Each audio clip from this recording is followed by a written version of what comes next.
Dear students, इस video में हम लोग डिस्कस करेंगे अबाउट असिस्टेड रिप्रोडक्शन। अच्छा, before going into the topic मैं इसके कुछ बैकग्राउंड आपको बताना चाह रही हूँ। What's the background behind this topic. अगर हम बात करते हैं about infertility, infertility mean couple जिसके बच्चे ना हो, चाइल्डलेस कपल। इनफर्टिलिटी एक बहुत बड़ा सोशल इशू है, सोशल प्रॉब्लम है जिसके काफ़ी ज़्यादा सोशल कॉन्सिक्वेंसेज है। अगर एक कपल इनफर्टाइल है और अगर हम उसकी फ़ीमेल की बात करते हैं, on the female side female को डोमेस्टिक वायलेंस फेस करना पड़ता है, डोमेस्टिक वायलेंस, इसके अलावा उसको साइकोलॉजिकल ट्रॉमा फेस करना पड़ता है, सोशल आइसोलेशन फेस करनी पड़ती है फ्रॉम फैमिली एंड फ्रेंड्स। फिर उसकी कुछ सेल्फ रिस्ट्रिक्टेड आइसोलेशन होती है बिकॉज वो एक सर्टन ट्रॉमा से गुजर रही होती है, तो अवॉइड करती है सोशलाइजेशन द सोशल ग्रुप को। इसके अलावा सोसाइटी के कुछ और नॉर्म्स हैं जिनसे वो अपने आप को आइसोलेट करते हैं। अगर हम एक on the side of the male देखें तो मेल की भी, उसका भी इनफर्टिलिटी के ऊपर बहुत ज़्यादा इफेक्ट है। मेल की रिप्रोडक्टिविटी कम होती है, उसकी प्रोडक्टिविटी भी कम हो जाती है। और अदर हम देखें, एक कपल जो चाइल्डलेस है वो कभी एक्सपीरियंस नहीं कर सकता the experience of pregnancy, child birth, child को ब्रॉटअप कैसे करना है, वो अपनी जीन्स को आगे नहीं बढ़ा सकते और उस तरह से वो ग्रैंड पेरेंट्स नहीं कर सकते और उनके लिए जो एक लाइफ है वो एमलेस है। मीन के पास कोई एम नहीं है कि उन्होंने आगे फर्दर जाके अपने ओल्ड एज में जाके क्या करना है, कि ओल्ड एज में कौन उनका केयर टेकर होगा। सो उसके अगर हम देखें तो बहुत ग्रेव कॉन्सिक्वेंसेज हैं on the health, physical and the mental health on female and the male both as well. अच्छा, ये एक बैकग्राउंड मैं आपको इसलिए बता रही हूँ कि ये because it's a very serious grave problem और with the passage of time infertility की प्रेवलेंस जो है बहुत ज़्यादा इंक्रीज हो रही है। इसको लेके मेडिकल साइंस ने अब, क्योंकि medical science on a daily basis new discoveries कर रही है, न्यू थिंग्स इन्वेंट कर रही है, एक आर्टिफिशियल रिप्रोडक्शन या असिस्टेड रिप्रोडक्शन की टेक्नोलॉजी स्टार्ट हुई मेडिकल साइंस के अंदर। अब वो टेक्नोलॉजी क्या है? वो टेक्नोलॉजी है टू हेल्प करने के लिए उन कपल्स को जो चाइल्डलेस कपल हैं। सो अगर हम इसकी डेफिनेशन को देखें तो असिस्टेड रिप्रोडक्टिव और असिस्टेड रिप्रोडक्शन टेक्नोलॉजी, जिसको हम ART भी कहते हैं, artificial reproduction technology, is a general term referring to the method used to achieve pregnancy by artificial or partially artificial means। यानी एक जो कपल है वो ट्राई करता है कंसीव करने की चाइल्ड बर्थ के लिए by using different medical treatments जो कि आर्टिफिशियल दैट नेचुरल वे में नहीं होता। अब उसमें हमारे पास कौन कौन सी इनफर्टिलिटी ट्रीटमेंट है? उसमें हमारे पास काफ़ी सारी ट्रीटमेंट है। एक तो अगर हम ये देखें, सबसे पहले हार्मोनल इंजेक्शन और इनफर्टिलिटी ड्रग्स हैं, मींस नॉन इन्वेसिव। सबसे पहले अगर एक कपल जाके अपना चेकअप करवाता है तो उस वक्त उनको कुछ मेडिकेशन दी जाती है, कुछ हार्मोनल इंजेक्शन दी जाती हैं ताकि उनकी जो फर्टिलिटी का प्रॉब्लम है या जो अनएक्सप्लेन्ड फर्टिलिटी है, जो जिसकी काज नहीं पता चल रही कि वाई कपल इस चाइल्डलेस, क्या रीज़न है, तो उसमें या एवोल्यूशन का प्रॉब्लम है, तो in that case hormonal injections या फर्टिलिटी ड्रग्स दी जाती है।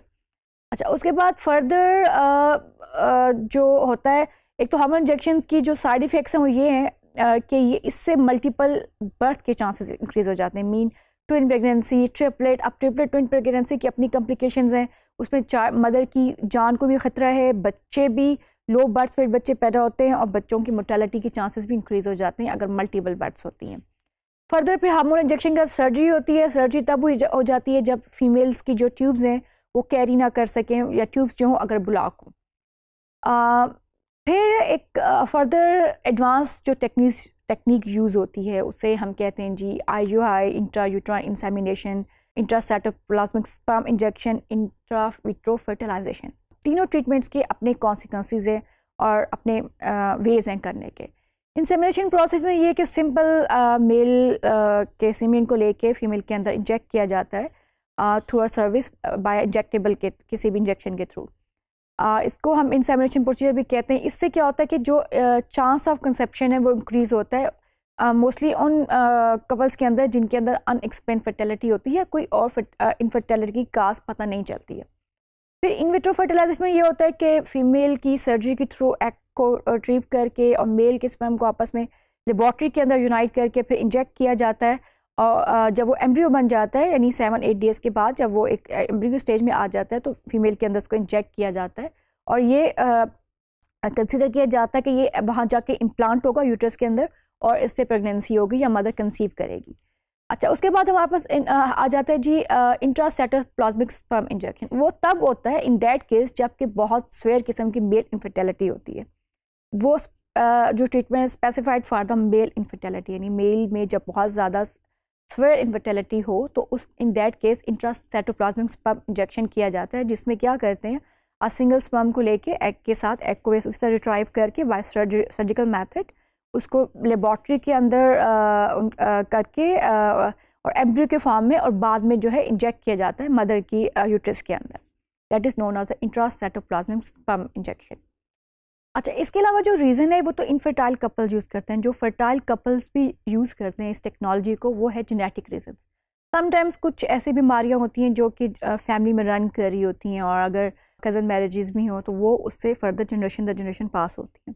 अब क्योंकि ART इतना एक साइंटिफिक तरीका है, इसमें जब आप इंजेक्ट करते हैं एम्ब्रियो को तो उसकी प्रॉपर एक स्क्रीनिंग होती है फॉर जेनेटिक डिजीज़ के लिए कि इस पर कोई क्रोमोसोमल एबनॉर्मलिटी तो नहीं है, ये नॉर्मल है कि नहीं है। तो बहुत से कपल जो हैं क्रोमोसोमल एबनॉर्मलिटी से प्रोटेक्ट करने के लिए, बहुत से ऐसी जेनेटिक डिजीज़ से प्रोटेक्ट करने के लिए, अपने आप को मतलब अपने नेक्स्ट ऑफस्प्रिंग को प्रोटेक्ट करने के लिए ये ट्रीटमेंट करवाते हैं ताकि वो जो डिजीज़ है वो आगे उनकी जनरेशन में पास आउट ना हो और वो बच्चा जो है हेल्दी बर्थ के साथ आए।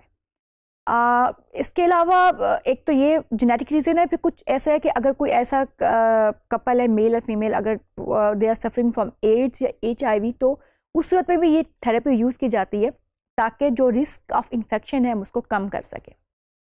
अच्छा, अब ये तो हमने एक जनरल सिनेरियो की बात की ना, बट अब सोसाइटी में इसको लेके बहुत ज़्यादा कंट्रोवर्सीज हैं because there are many ethical issue behind this procedures, और ये एथिकल इश्यूज रीजन वाइज और कंट्री वाइज वेरी भी कर रहे हैं। फॉर एग्जांपल आइडियोलॉजी, और अगर हम रिलीजन की बात करते हैं तो स्टेटस ऑफ द एम्ब्रियो और आपकी जो जेनेटिक लीनिएज है। मीन बहुत सी कंट्रीज़ ऐसी हैं जो कि ये अलाउ करती हैं कि एम्ब्रियो एग एंड स्पर्म किसी और का लेके भी इनफर्टाइल कपल्स के अंदर इंजेक्ट किया जा सकता है। But if you talk about, हम इस्लाम के बारे में बात करें तो इस्लामिक बहुत स्कॉलर्स ने वो ART को एक्सेप्ट किया कि ठीक है, सब ट्रीटमेंट है, आप इसको करवा सकते हैं। बट इन दैट केस अगर सेम ही पर्सन का स्पर्म हो और सेम ही फीमेल का एग हो, इन दैट केस वो जो है एक्सेप्टेबल है इस्लाम के अंदर। लेकिन ये जो डोनर है, डोनर एग या डोनर स्पर्म, ये इस्लाम के अंदर एक्सेप्टेबल नहीं है बिकॉज उससे आपके जो एक जेनेटिक वो है कैरेक्टरिस्टिक्स वो चेंज हो जाते हैं। तो इस्लाम ये तो हमें वैल्यूज़ में ये तो हमें परमिट कर रहा है कि ट्रीटमेंट आप करवा सकते हैं, बट इन कुछ लिमिटेशन के अंदर रहते हुए, मीन कि अपना स्पर्म और एग यूज़ करें। आप डोनर स्पर्म और एग को यूज़ नहीं कर सकते। लेकिन बाहर बहुत से यूरोपियन कंट्रीज़ के अंदर दे हैव डिफरेंट स्पर्म्स और एंड एग बैंक्स बने हुए हैं उनके, जहाँ से लोग लेके और एम्ब्रियो को लेबोरेटरी के अंदर करके इंजेक्ट करवाते हैं। सो इसके अलावा कुछ प्रिंसिपल हैं कि आपने अगर ये काम करना, it should be the best interest of the child, यानी अगर आप जेनेटिक रीजन की वजह से कर रहे हैं तो आपने ये देखना है कि वो चाइल्ड के लिए बहुत बेहतर होना चाहिए। फर्दर कुछ और जो मेडिकल एथिकल वैल्यूज़ है जो कि इवन हर डिज़ीज़ के अंदर हम यूज़ करते हैं कि बिकॉज उनके बगैर कोई भी मेडिकल प्रोसीजर नहीं हो सकता। एटोनमी है, मीन पेशेंट की आपने जो उसकी व्यूज़ हैं, उसकी जो राय है, उसको आपने फुल रिस्पेक्ट देना है। रिप्रोडक्टिव फ्रीडम है, मेल एंड फीमेल का अपनी मर्ज़ी है कि वो किस तरह से इस प्रोसीजर को करवाना चाह रहे हैं कि नहीं करवाना चाह रहे हैं, और डॉक्टर को चाहिए कि उनके साथ सारे जो भी उस ट्रीटमेंट के लेके साइड इफ़ेक्ट्स हैं या कुछ अच्छी चीज़ें व्हाटसोएवर, वो सारा कुछ पेशेंट के साथ शेयर करे। उसके बाद जो है पेशेंट वो डिसीजन ले कि उससे ये ट्रीटमेंट करवाना है कि नहीं करवाना।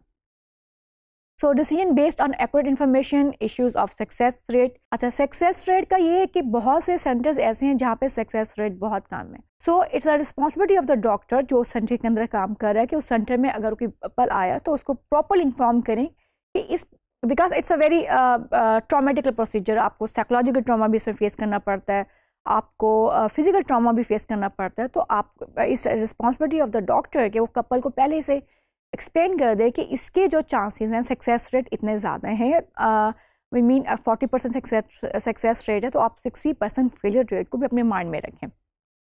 उसके अलावा कुछ लोग जो है इसको कमर्शलाइजेशन के लिए एंड द मनी मेकिंग के लिए भी यूज़ कर रहे हैं। अब बहुत से कंट्रीज़ वर्ल्ड के अंदर ऐसे हैं जो कि जहाँ पे प्रॉपर इनके बैंक्स बने हुए हैं, एग एंड स्पर्म बैंक और सैरोगेसी को, जहाँ पे बहुत ज़्यादा अब एक इंडस्ट्री का शोभा दिया जा रहा है। लोग जाते हैं वहाँ पे और ट्रीटमेंट्स करवाते हैं या उनके जो है डोनर्स को यूज़ करते हैं। सर्टन डोनर्स, एक तो एग स्पर्म, उसके बाद ओवरीज हैं, जो जिस फीमेल की डेथ हो गई उसके आपने एग ओवरीज यूज़ की। So there are many things जो कि इस प्रोसीजर्स को लेके चल रही हैं दुनिया के अंदर, but it again vary from religion to religion and from country to country. So the right and privacy, the right of autonomy and privacy of the parents, the right of privacy of the donor, the right of the child to know his and her origins, pre-implantation genetic diagnosis, status of the embryo and discrimination. PGD. PGD क्या है? जिस तरह मैंने आपको बताया ना, pre-implantation genetic diagnosis होता है, यानी कि जैसे उसको इंजेक्ट करना होता है उससे पहले उसकी डायग्नोसिस की जाती है, स्क्रीनिंग की जाती है फॉर एनी क्रोमोसोमल एबनॉर्मलिटीज़ के लिए. अब वहाँ पे क्रोमोसोमल एबनॉर्मलिटी के लिए तो होती है, साथ ही वहाँ पे जेंडर डिस्क्रिमिनेशन भी हो जाती है, मीन कि ये फीमेल है और ये मेल है. और बहुत से कंट्रीज़ ऐसे हैं जो कि वहाँ पे इस चीज़ को बहुत ज़्यादा एक्सप्लॉइट कर रहे हैं. मीन मेल के लिए बहुत से लोग इस प्रोसेस को कराते हैं और फीमेल अगर हो तो वो इंजेक्ट नहीं करवाते हैं. सो ये भी बहुत बड़ा एथिकल इशू है कि स्टेटस ऑफ द एम्ब्रियो और जो आपकी मेल एंड फीमेल डिस्क्रिमिनेशन है, आपने इसको ख़त्म करना है. Sex selection is not ethically acceptable, लेकिन बहुत से लोग अनएथिकली इसको कर रहे हैं. डिस्ट्रक्शन ऑफ अनवांटेड एम्ब्रियो, ये भी है कि जो लोग समटाइम ये होता है कि इंजेक्ट किए तो मल्टीपल प्रेगनेंसीज हो गई तो लोग अवॉइड करते हैं कि जो अनवांटेड एम्ब्रियोज हैं तो उनको किसी तरह से उनको डिस्ट्रॉय कर दिया जाए, जो कि again is ethical issue, is not acceptable. So if you talk about the risk and the benefits, so who is making the decision for the welfare of the child? Parents, medical personnel, society and the law. Is it in one best interest to be born? Mean अगर हम देखें तो हमने जो भी करना है वो चीज़ करनी है सोसाइटी के लिए बेहतर हो, कपल के लिए बेहतर हो, और जो बॉर्न बच्चा जिसने पैदा होना है उसके लिए भी बेहतर हो, उसको सारा कुछ बाद में उसके ओरिजिन के बारे में सारा कुछ उसको इन्फॉर्म किया जाए. सो ये एक मेडिकल टेक्निक है जो कि बहुत से लोगों की हेल्प कर रही है और बहुत से लोग इनफर्टाइल कपल की जो सोशल इश्यूज़ हैं उनको भी सॉल्व कर रही है. But they are certain limitations जिसको रिलीजियसली और कंट्री वाइज माइंड में रखना पड़ता है और उसके बाद इसको कराना पड़ता है. Thank you very much students.